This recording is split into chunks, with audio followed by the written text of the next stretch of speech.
Hello, students. So today I'm going to take a ratio based on one electrostatic example from your textbook there. So find the ratio of potential differences that must be applied across the parallel and series combination of two capacitors, C1 and C2.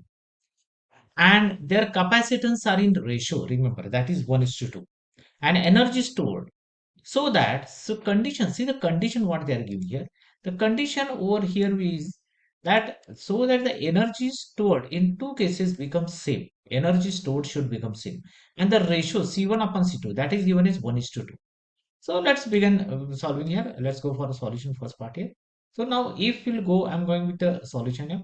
Now, if you'll observe this one, this US, the capacitor, the energy, what we call as the energy stored, USUP, potential and stored energy, that is equal to 1 half CV square. On that basis, I'm just taking the this formula, building up the formula.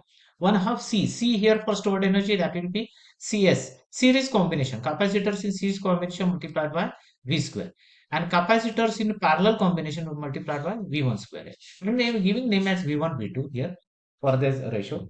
So if you'll continue now, what first part? Now, first part when they are in series, we know that V series, we have formula for series that is C1 C2 upon C1 plus C2 into V2 square. Capacitor connected. Okay? V2 square. Here. Well, remember original formula. What is the original formula for this one? This is 1 half CV square. This is the original formula for the energy which we are using over here. And this energy formula is applied for series and parallel capacitors here. So, and second part goes with when see capacitors are in parallel. You will observe this capacitors in parallel.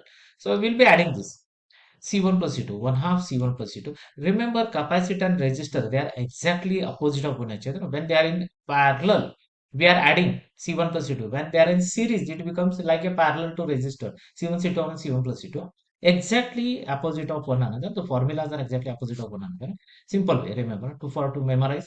And to V1 square. This will be our next step now. Now let's go for this one. Yeah. Now, if you'll observe this one. Now, what is the part here? Remember. So first we are getting the formulas. What they are demanding, see, what is their demand here in this case? The demand is that the energy stored in two cases must become same.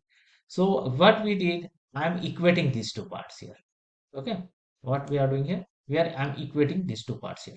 If you observe that. So what we are equating now? 3V1 square here.